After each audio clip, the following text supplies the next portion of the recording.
Something else that presses really well is these little florets before they actually come into bloom. This is a member of the Oregano majorum, excuse me if I'm not pronouncing it right, family. I'm not exactly sure what the species was exactly. Perennial, I've had it for years. And I'll press them like that. And when they press, these get nice and purpley. They get a little bit deeper. They hold their color for years and years, and they're beautiful. I really like them. And you can use them in the whole arrangement, or you can, use smaller pieces, or you can really drill down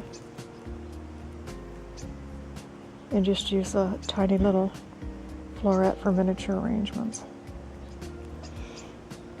So these are just getting about right for pressing. I like them a little bit more purple, you can see.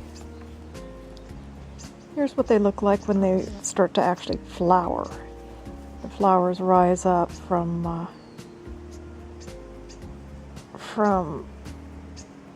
the center of these areas here. And you can press them when they're in flower. And they look pretty too. Or sometimes I'll press them when they're in flower. But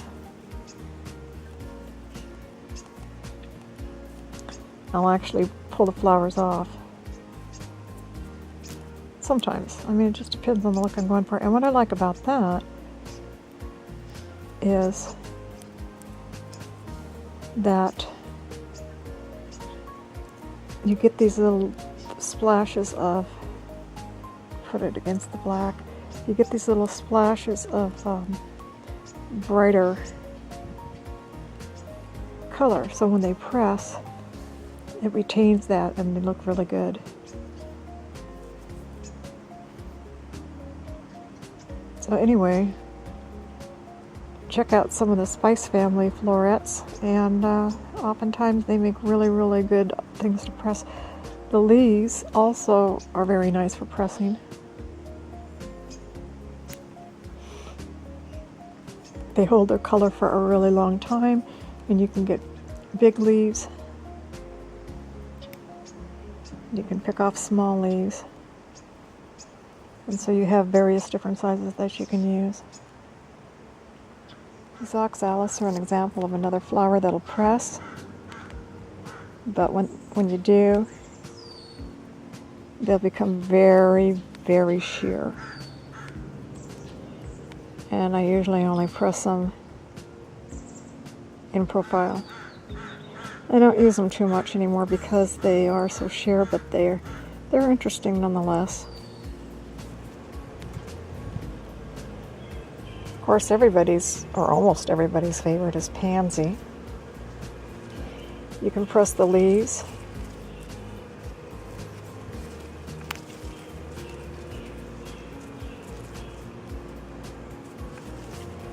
And the flowers.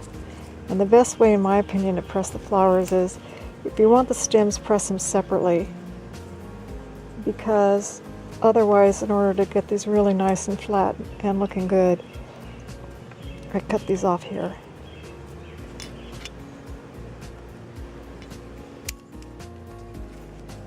Oops, where'd it go? I'll take another one.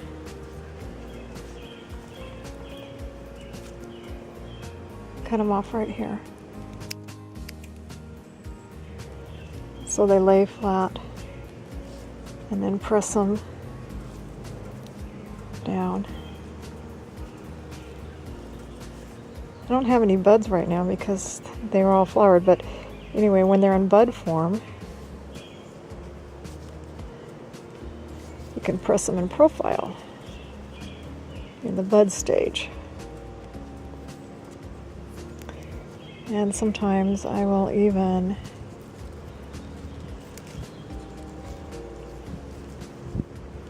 here's a little bud, okay.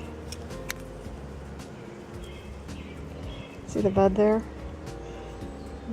It's kind of small, but you can get bigger. And then sometimes I'll just press the cluster with the leaves and everything. Now, if there's a big leaf in the way, because I want to get rid of as much bulk as possible, I will thin them out. So, and like even here in the back, once you press them, the back foliage isn't really going to show much, so I'm going to get rid of a little bit of that. So it'd probably end up looking something like this once it's pressed.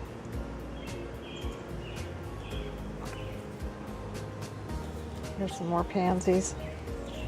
Just make sure when you press them that you get perfect blossoms, because if you don't, the imperfections will show up even more. You always want to get the perfect blossoms to press. Here's some phlox, and they press fairly sheer, but they're beautiful. And what do I do with those? They're still a little damp from the morning dew. Is I either press them in profile, like that, and I also press the buds. They're beautiful. Or I press them open face. You take the back off and then you press them flat.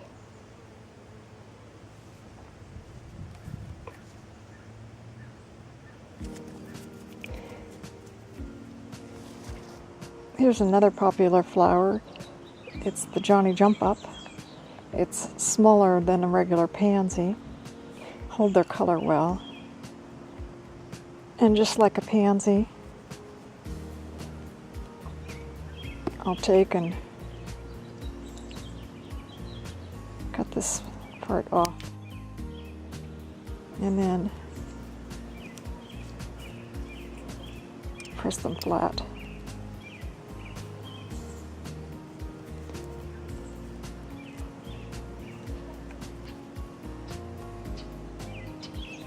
And they come in a variety of colors. See, this has the yellow in it.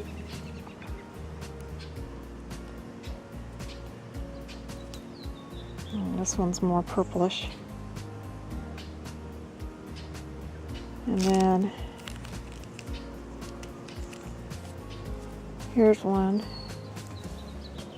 It's got beautiful veining in it. And amazingly, yellow pansies and yellows oftentimes hold their color really, really well. Here's one, it's even more purple with a more pronounced yellowish color in it.